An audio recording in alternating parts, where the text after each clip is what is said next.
Assalamualaikum warahmatullahi wabarakatuh. Kembali lagi dengan saya di channel Anik Juliati. Pada video pembelajaran kali ini, saya akan menjelaskan tentang soal PAS penilaian akhir semester mata pelajaran PPKN kelas 7 semester ganjil tahun pelajaran 2020-2021. Soal PAS ini dilengkapi dengan kisi-kisi soal, materi, pembahasan, dan kunci jawaban. Sebelum ke pembahasan soal, jangan lupa untuk like, komen, dan subscribe ya.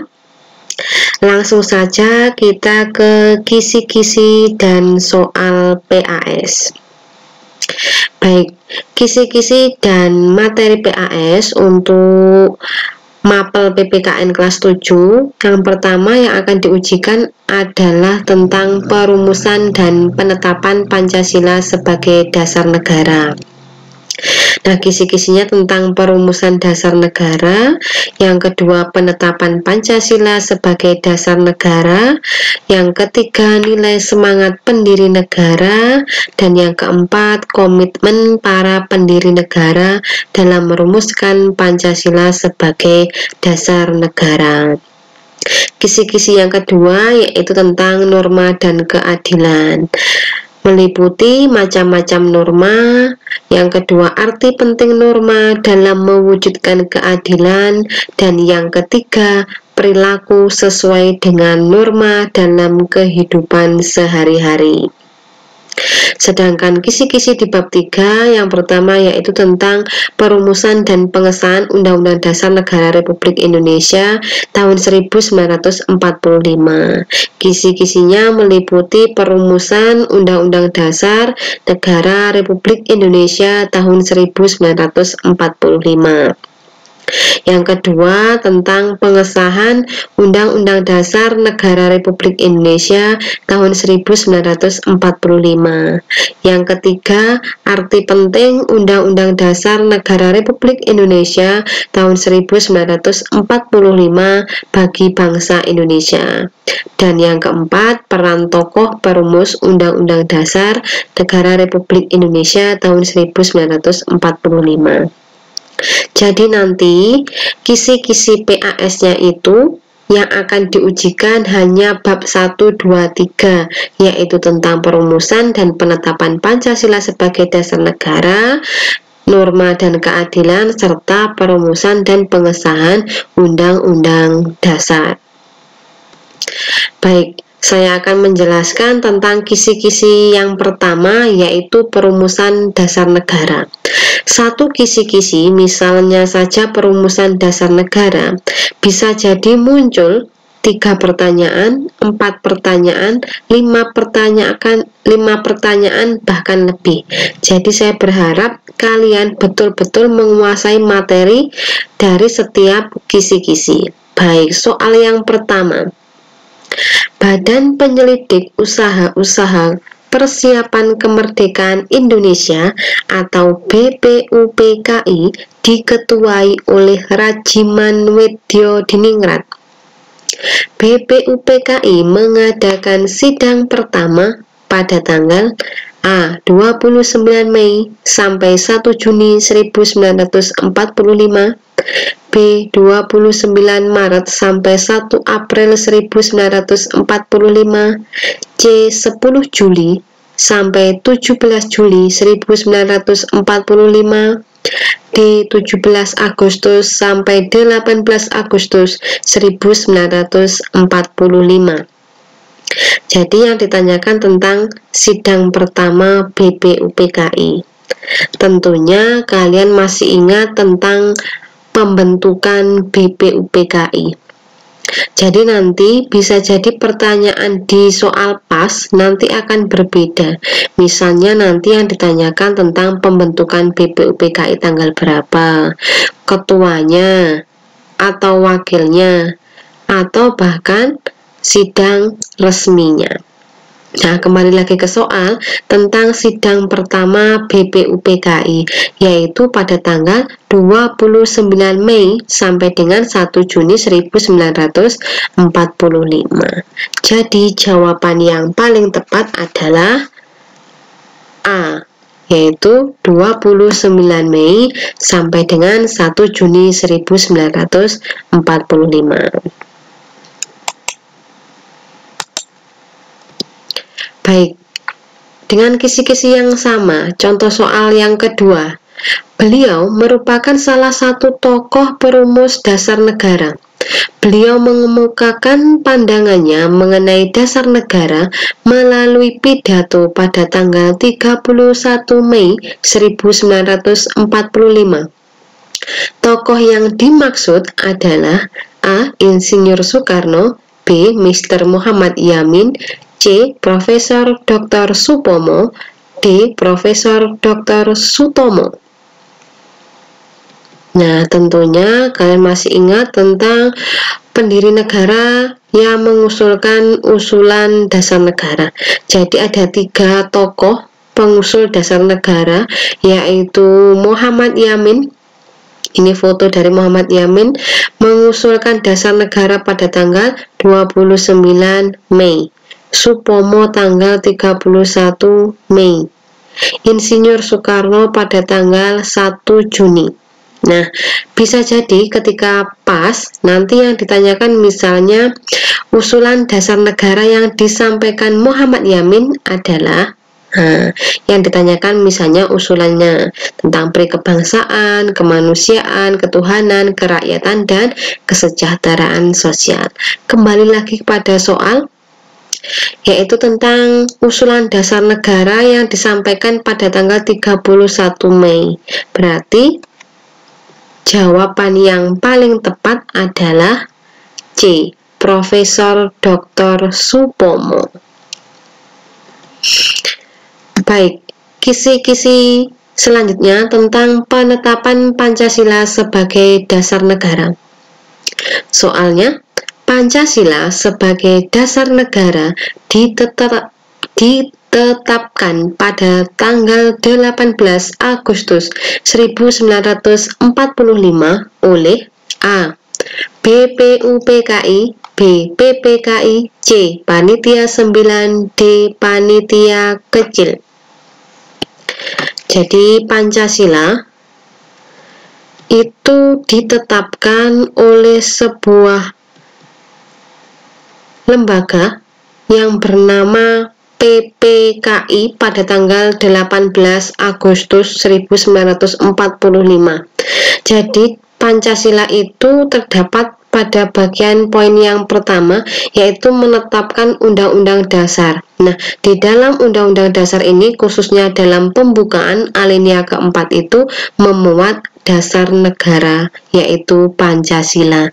Jadi Pancasila itu ditetapkan pada tanggal 18 Agustus 1945 oleh PPKI. Jadi jawaban yang paling tepat adalah B. Kisi-kisi selanjutnya yaitu tentang nilai semangat pendiri negara dalam merumuskan Pancasila sebagai dasar negara. Semangat kebangsaan disebut juga sebagai nasionalisme dan patriotisme. Faktor pembentuk nasionalisme ada 2, yaitu faktor objektif dan subjektif. Berikut ini merupakan faktor objektif pembentuk nasionalisme adalah A. Bahasa, budaya, cita-cita, B. Bahasa, budaya, adat, C. Bahasa, budaya, semangat, D. Bahasa, budaya, kesadaran nasional. Jadi nilai semangat pendiri negara, faktor pembentuk nasionalisme itu dipengaruhi oleh 2 faktor, yaitu objektif dan subjektif. Nah, yang termasuk yang objektif atau umum itu meliputi bahasa, warna kulit, kebudayaan, adat, agama, wilayah, kewarganegaraan, dan ras. Sedangkan faktor subjektif meliputi cita-cita, semangat, timbulnya kesadaran nasional. Jadi ketika pertanyaan yang ditanyakan tentang faktor pembentuk nasionalisme secara objektif, jawaban yang paling tepat adalah B. Bahasa, budaya, dan adat. Kisi-kisi selanjutnya yaitu tentang macam-macam norma. Saya ingatkan kembali bahwa satu kisi-kisi bisa jadi muncul 3, 4, bahkan 5 soal. Oke, soal selanjutnya tentang Rudi sebelum berangkat ke sekolah selalu bersalaman kepada kedua orang tuanya. Ia tidak lupa mengucapkan salam ketika keluar dan masuk rumah. Tindakan yang dilakukan Rudi merupakan penerapan norma A. Agama, B. Hukum, C. Kesopanan, D. Kesusilaan. Tentunya kalian masih ingat tentang macam-macam norma. Secara umum norma itu ada 4, yaitu norma kesusilaan yang bersumber dari suara hati nurani dan bisikan kalbu. Kalau norma kesopanan bersumber dari budaya daerah dan kebiasaan masyarakat. Kalau norma agama berisi perintah dan larangan yang berasal dari Tuhan. Sedangkan norma hukum adalah peraturan yang dibuat oleh badan-badan resmi negara yang bersifat mengatur dan memaksa. Jadi ketika ada pertanyaan seperti ini, jawaban yang paling tepat adalah penerapan dari norma kesopanan, C. Baik, dengan kisi-kisi yang sama, soal yang berbeda, yaitu norma yang jika dilanggar sanksinya timbul rasa penyesalan adalah norma A. Kesusilaan, B. Kemasyarakatan, C. Agama, D. Kesopanan. Norma yang jika dilanggar sanksinya berupa rasa penyesalan. Oke, tentang sanksi atau hukuman.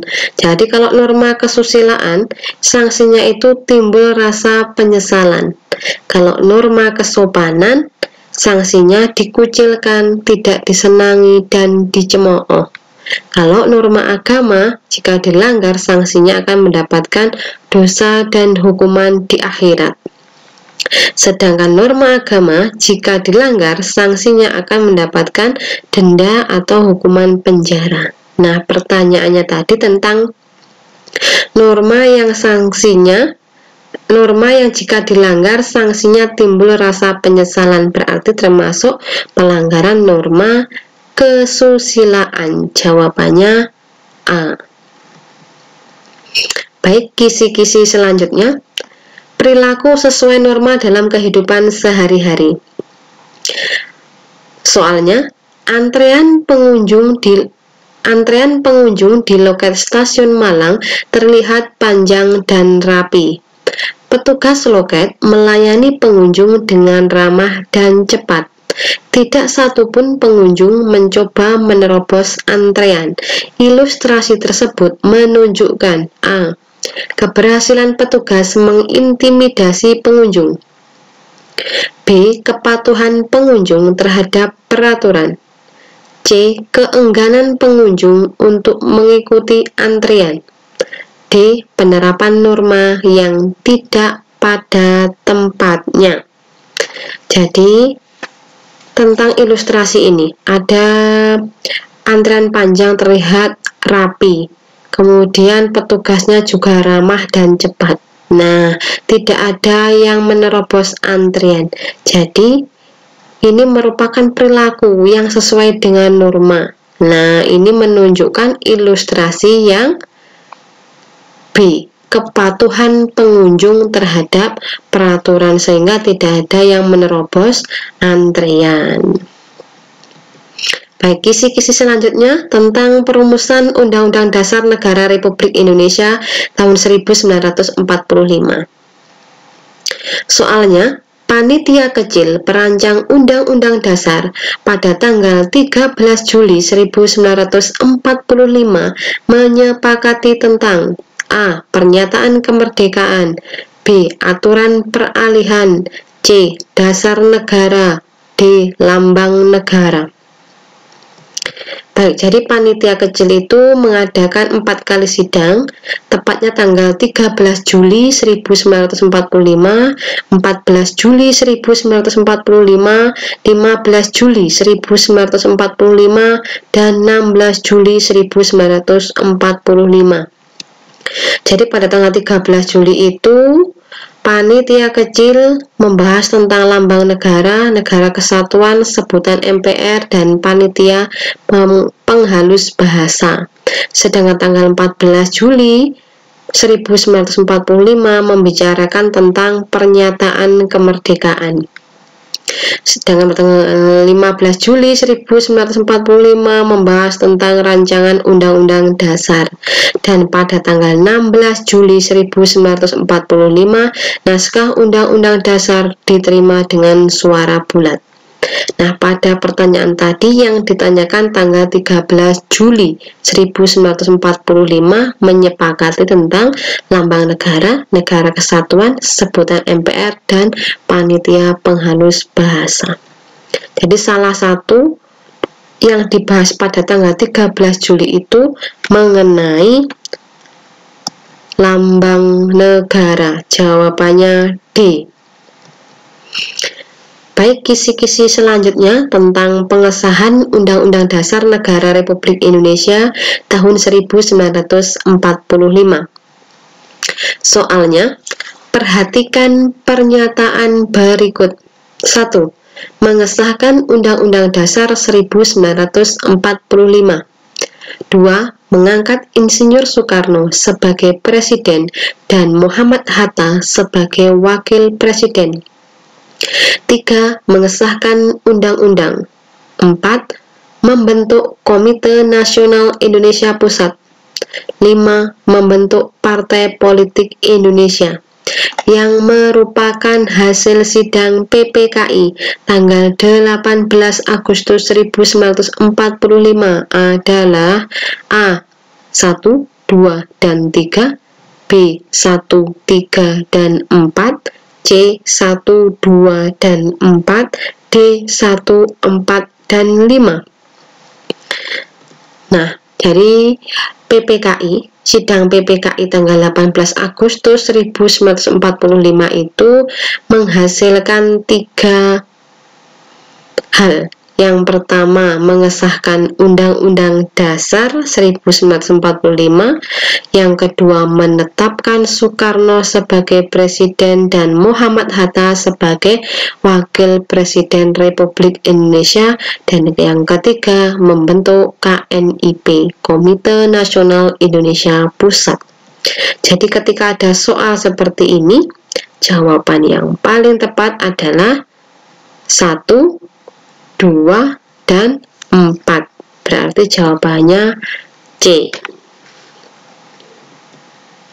Kisi-kisi selanjutnya tentang arti penting Undang-Undang Dasar Negara Republik Indonesia tahun 1945 bagi bangsa Indonesia. Undang-Undang Dasar Negara Republik Indonesia tahun 1945 dan Proklamasi Kemerdekaan merupakan satu kesatuan yang bulat. Mengubah pembukaan Undang-Undang Dasar Negara Republik Indonesia tahun 1945 pada hakikatnya sama halnya dengan A. Melanggar hak asasi manusia, B. Membiarkan negara dijajah kembali, C. Membentuk negara sendiri, D. Membubarkan NKRI. Jadi, saya jelaskan tentang Undang-Undang Dasar, arti pentingnya. Jadi Undang-Undang Dasar itu merupakan hukum tertinggi di Indonesia. Jadi semua hukum, semua peraturan yang ada di Indonesia itu tidak boleh bertentangan dengan Undang-Undang Dasar. Sehingga ketika mengubah pembukaan Undang-Undang Dasar ini sama halnya dengan membubarkan negara Indonesia, karena di dalam pembukaan ini terdapat kaidah negara yang fundamental, terutama pada alinea keempat, yaitu terdapat dasar negara Indonesia, yaitu Pancasila. Jadi dengan mengubah pembukaan sama halnya dengan membubarkan NKRI. Berarti jawaban yang paling tepat adalah D. Demikian video pembelajaran tentang soal PAS, penilaian akhir semester, mata pelajaran PPKN kelas 7. Nah, jika ada pertanyaan, silahkan dituliskan di kolom komentar. Terima kasih, semoga bermanfaat dan semoga kalian nanti mendapatkan nilai yang terbaik. Terima kasih. Wassalamualaikum warahmatullahi wabarakatuh.